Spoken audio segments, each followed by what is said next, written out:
We've been journeying through the Bible, and we have not had difficulty from Genesis through the New Testament finding underdogs, finding women and men who were in so many ways facing long odds. All right, either physical odds like Mephibosheth, who was physically disabled, or financially poor, or just people in positions of weakness, people facing impossibly strong adversaries who, through their faith in God, experienced victory. And we have seen through their living testimonies, the testimonies of these underdogs, that no one is without hope. So what about you? That's kind of the question of this series. We're not just talking about people who lived a long time ago. We want to bring this into today. What about you? Do you have this sort of living faith that allows you to put your feet on the floor each morning as you get out of bed and to believe that God has something good for you? Are you a person who's putting your faith into action as a disciple of Jesus Christ, obeying His commands, praying and trusting that He's at work in your life, in your family, in your world? As we roll this morning into Luke chapter 7, we have a very interesting underdog. He is a Roman centurion, and he blows Jesus away by his faith. Now, I suppose you could say, what sort of underdog is this? He's Roman, he's a centurion, he's a person of some power, some privilege, a person probably of some prosperity, some means. How is this person an underdog? Well, in Israel, he's an underdog because he is a spiritual outsider. All right? He is not Jewish. He's not one of God's chosen people here. And so that makes him a sort of underdog. Now, he's a guy, and I suppose most centurions were, who arrived at his position, who rose up through the ranks because of his hard work, because of his character, because of the morale, the esprit de corps that he built within his men. As a centurion, he commanded 100 or perhaps 60 to 100 men at any given moment. He was also a person who was under the command of a Roman general.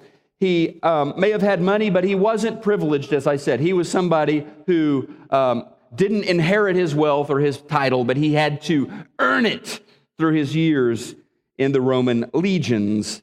In a world, now think about this for a second, in a world where, at least to the Jews, the Romans were the bad guys, and officers in the Roman army would have been the really bad guys, this fellow in Luke chapter 7 is different.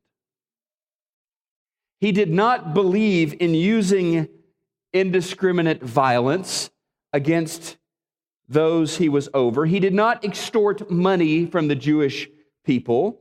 In fact, he was a sort of outlier. He was a diamond in the rough. He was a good-hearted Roman centurion in a world where most Roman soldiers were, by at least in their estimation, by necessity, cruel. Normally, when we think, at least if you're pretty well versed in the Bible, if you think of Capernaum, you think of fishing village, or perhaps you think of hometown of Peter. Normally you might think of that. But this centurion in that village was very involved in civic life of the Jews, in the civic life of the Jews. Leaders, elders from the Jewish community came to Jesus in Luke chapter 7, verse 5, and they said, "This centurion loves our nation and has built our synagogue." Think about that. This outsider from Rome, this Roman soldier, he loves us. And he built our synagogue. He built our place of worship here in this town. Like I said, the guy's different. Occupying soldier who's fallen in love with the Jewish people on the north shore of the Sea of Galilee. And his care, his affection for them had been translated into the very costly gift of the building of their house of worship. But, however, he is still an outsider. He is still an intruder from Rome. And he understands that he is not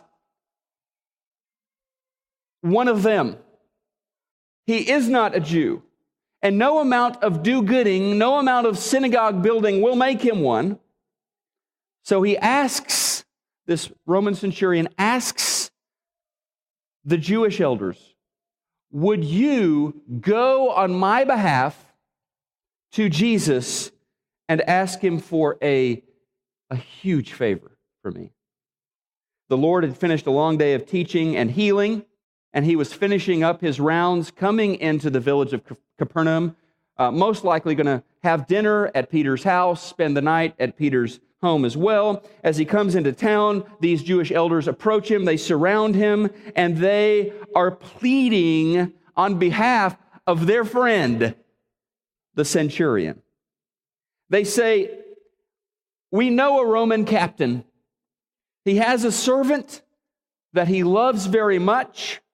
His servant is dying. Please, Rabbi Jesus, heal his servant. Now, I know what you're thinking, Jesus. He's a Roman soldier, but he's kind of like one of us, all right? He loves our community. He built our synagogue, and he even loves his slave. He's friends with his servant, and he desperately needs a miracle from God, and he understands the only way his servant is going to get better is to experience a miracle from God. Now, the servant is right there in Capernaum, just a stone's throw from where this conversation is happening. So Jesus says, all right, let's go. So they start walking across town. It wasn't a very long journey across Capernaum, but before they get across town, Jesus is once again interrupted by another group of emissaries from the centurion. This time, it's some of the centurion's friends, and they stop Jesus, and here's how it goes in Luke chapter 7, verses 6 to 10. So Jesus went with them. This is the first group, the Jewish elders. But just before they arrived at the house, the officer sent some friends to say, Lord, don't trouble yourself by coming to my home, for I am not worthy of such an honor.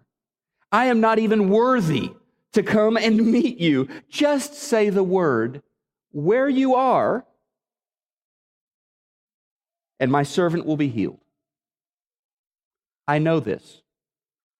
I know this because I am under the authority of my superior officers. I have authority over my soldiers. I only need to say go, and they go. Come, and they come. And if I say to my slaves, do this, they do it. When Jesus heard this, he was amazed. Turning to the crowd that was following him, he said, I tell you, I haven't seen faith like this in all of Israel. And when the officer's friends returned to the house, they found the slave completely healed. Now think about that for a second. At no point does the centurion actually see Jesus. At no point does the Lord see the centurion or even see the servant of the centurion. At no point in this narrative. And that's kind of surprising.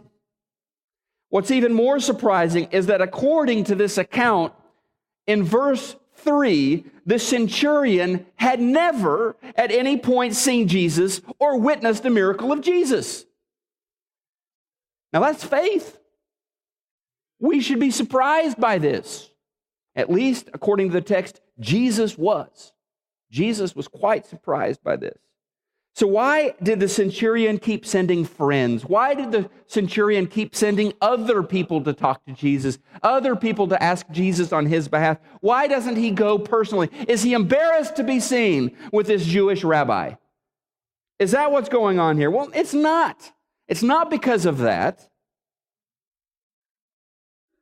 In fact, according to the text, it's really the exact opposite. He thinks Jesus might be embarrassed to be seen with the likes of him.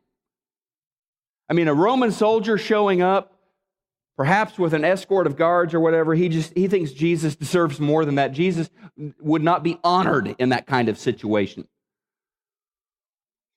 He didn't want to walk up to Jesus in full centurion garb with an escort with kind of the implicit message there being, poor itinerant rabbi, you better heal my servant or else. He doesn't want that to taint the story here. And he doesn't want to put Jesus, the rabbi, in the tricky position of having to feel like he has to walk inside of a Gentile's house. So the centurion, without ever having met Jesus, knew that Jesus had been sent from God and that Jesus had authority over the forces of nature. Had absolute authority with one of his words to heal his servant, no questions asked, period. He had that kind of faith. He had faith in the authority of Jesus, and as we find in the text, this kind of description that he gives us of that understanding, he's a career soldier. Romans knew how authority worked. He knew that his men under his charge had to obey his orders. He understood that he was under the charge of another officer and that he had to obey the orders of that officer. Roman soldiers knew this, or else, how did this Italian city, Mahan, how did this Italian city end up conquering the world? I mean, they obviously had a very clear understanding of the issue, on military clarity on the issue of following orders and authority.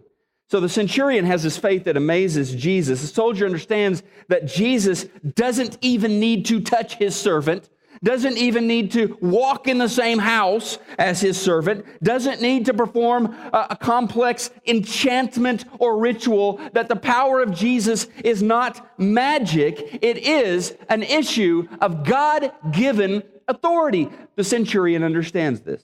Jesus says the word, my servant gets healed. And as we read in verse 10 a moment ago, by the time the centurion's friends got back home, the servant is healed. And he's not like kind of healed, right? Or he's not like on the mend. He's not sitting there eating his chicken soup saying, boy, I got to get my strength back. I mean, the text says that he is he's in perfect health. He looks great, better than he looked before he got sick.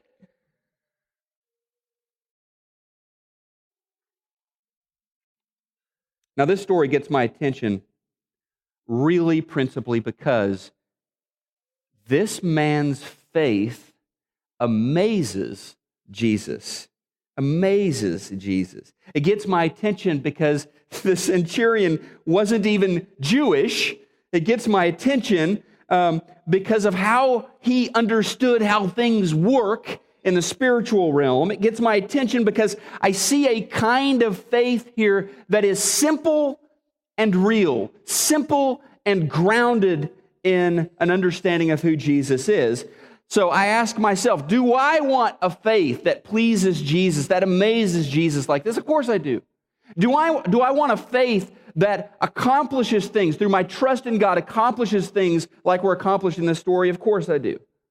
Now, I love the way the Message translates verse 9. It gives us a great visualization of the kind of the conclusion of the story. The Message puts it this way in verse 9. Taken aback, Jesus addressed the accompanying crowd. I've yet to come across this kind of simple trust anywhere in Israel. The very people who are supposed to know about God and how He works.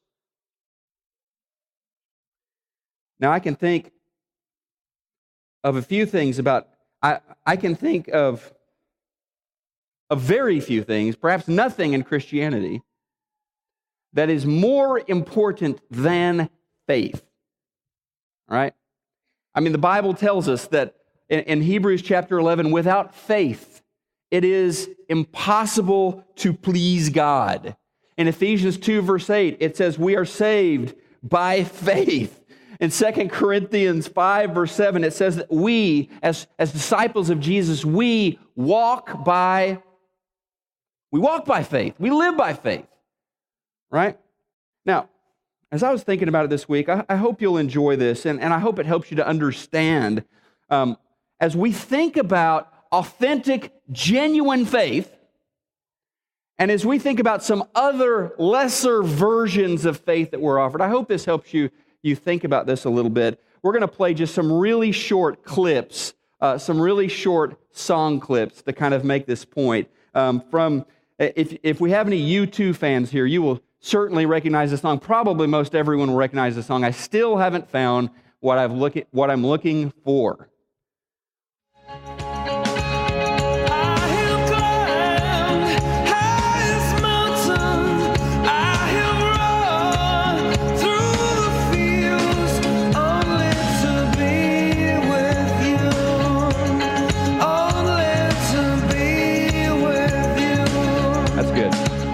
Now, I mean, you guys know, U2, not a one-hit wonder, right? This is one of the great bands, right? A catalog of hits like that one. And when you get to be that big, when your music sells that well, there will be covers or other versions or recreations of the song, right? So here are some of the recreations that I kind of hope you haven't had the pain of hearing before. I think the first one we have is the Gregorian chant version of the song.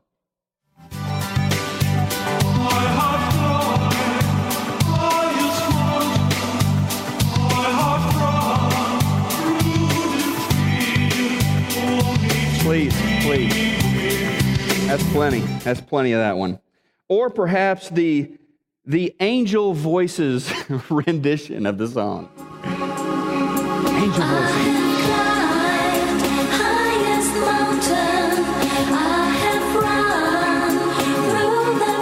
All right. Or if you're not already cringing and you love U2, you'll definitely be cringing by this one.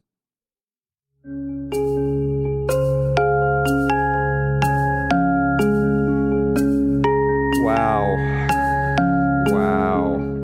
Now, I still haven't found what I'm looking for, but I'm pretty sure it's none of those last three versions. All right, there are versions of the gospel. There are versions of faith that are not powerful, that are not beautiful, that will not move your life forward. When we were in Rio, I had a friend there named Souza. I got to know Souza because he lived near us and he owned and operated a salon near our home. So when we first moved there and we're trying to build relationships with everybody in our little community, I went down there to get my hair cut, and over time we developed a relationship, and I would sometimes just drop by his salon to say hi and stuff. Souza was a 50-something guy, a little overweight, bleached blonde hair, big, loud personality, had a wife, all right? And they together operated this salon. And so over months of kind of getting to know him a little bit and stuff, I found that he is a spiritual searcher. This guy is really hungry for spiritual things. So it was not hard for us to talk about the spiritual world. And eventually, Sosa invited me to his apartment, which was just a couple of blocks away, and we to have a Bible study. So I was excited about that, and I got to go over to his apartment and study with his wife and with him and have conversations about spiritual things. Here's the thing. It became clear to me that I was talking about the Bible, right? That I was talking about the things of God. That's what I was interested in. But Souza wanted to know how to use faith to achieve his goals. A lot of people do. That's what he wanted, all right? He wanted to grow his business. He wanted to move his business into a higher rent part of town. He and his wife wanted to purchase a second home, a beachfront property there just outside of Rio. He wanted to make enough money to travel abroad, and he believed that faith could unlock all of this in his life. And so we had these conversations. And what I found, at least he was upfront and honest about it once we started opening the Bible together, what I found was in Souza there was a form of faithiness, right? There was a form of faithiness. Let me explain what I mean by that. It's this idea that Souza had that if he could simply visualize the future that he desired, right? That I could create that mental image there, he thought, and if he believed strongly enough in that, if he did not allow himself to doubt it, it would happen. right? That was his faithiness. It was a faith that did not have an object outside of itself. It wasn't really a faith in God. It was a faith in faith. It was a faith in the power of believing. It was a faith in the power of positive thinking. It was this belief that faith for Sosa could be this tool that he could use to unleash the future that he wanted, right? And so on your outline this morning, this is kind of the first lesser version, all right, the cover or the remake of faith. And I'm calling it faithiness, which, the spell checker, Barbara complained this week, it caught that. It didn't like that word. Apparently it's not a word, but it is now. It is now. Faithiness is the belief in the power of faith itself. Having faith in faith.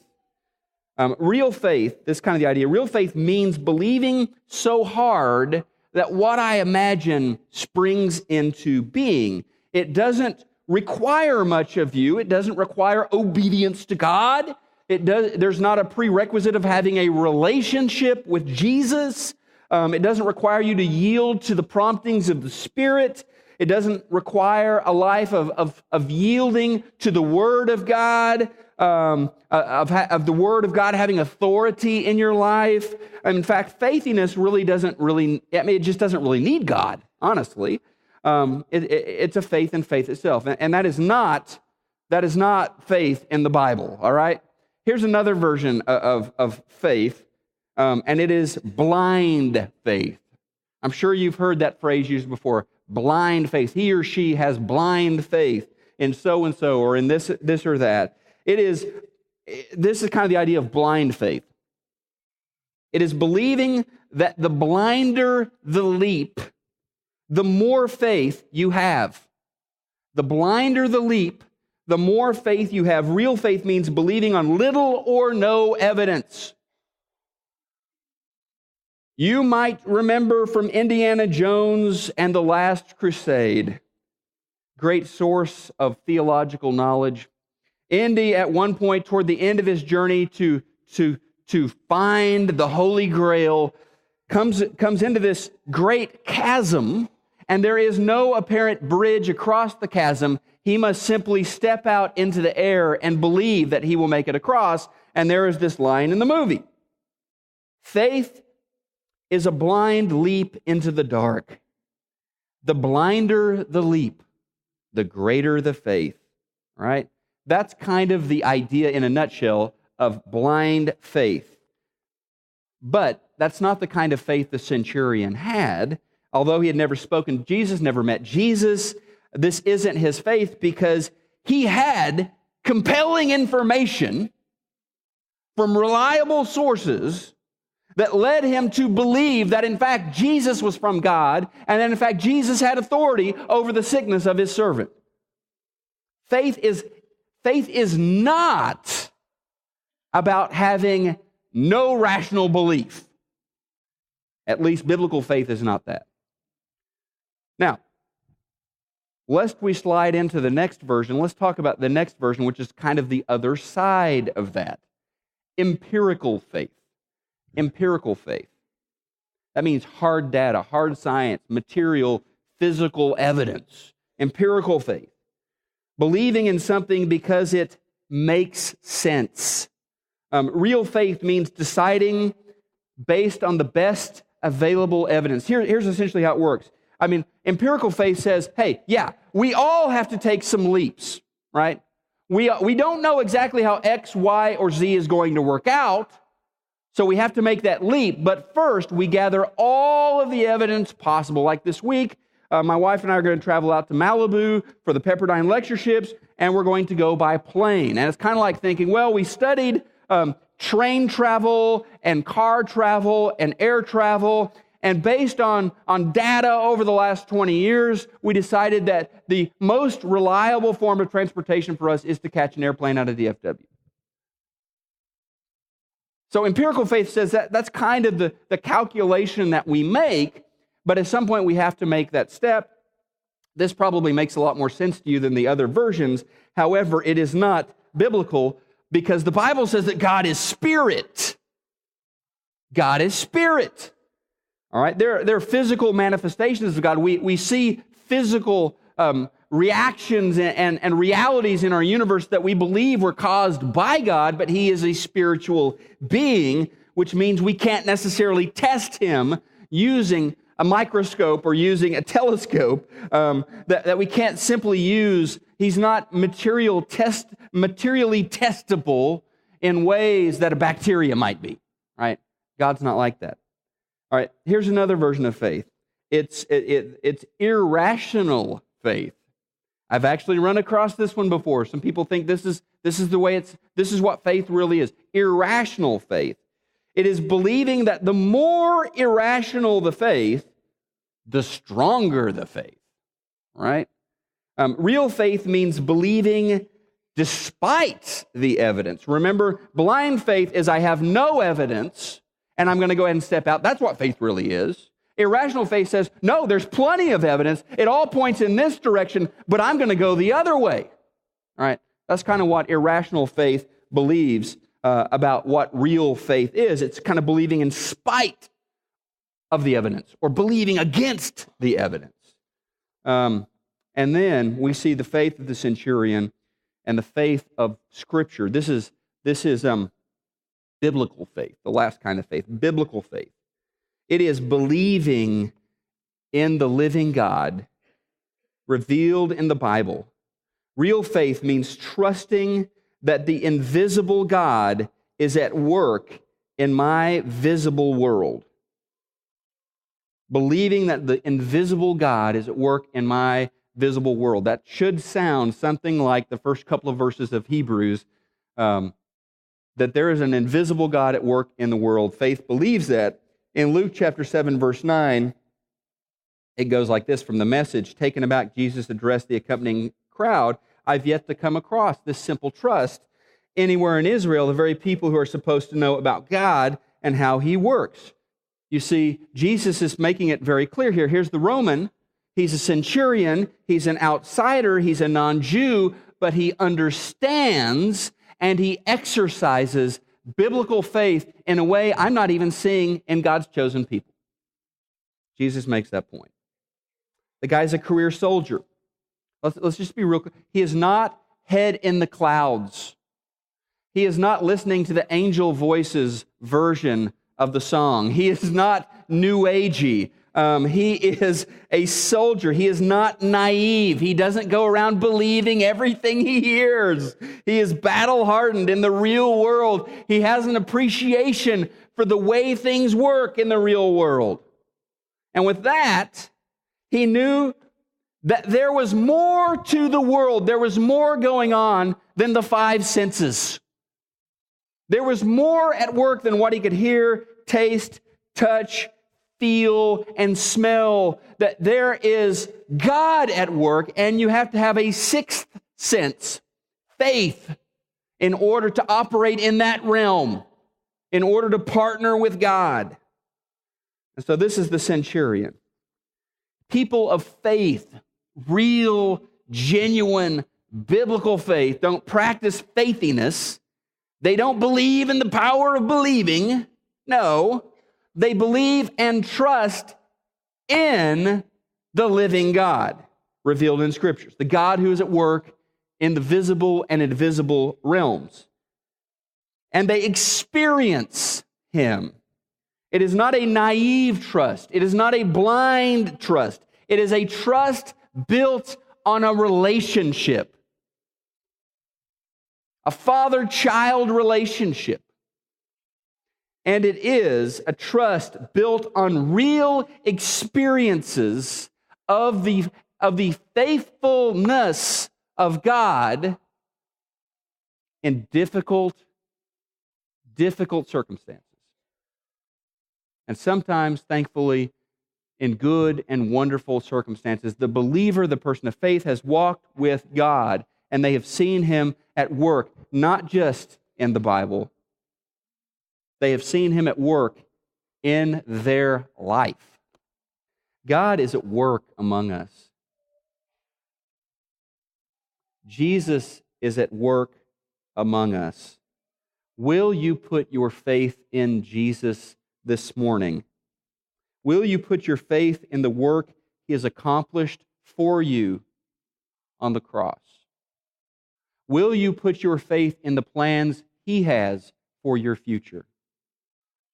Will you put your faith in Him to be Lord over your life, to walk as a disciple? We've seen what happens when Jesus is given authority. Will you give Jesus authority over your life?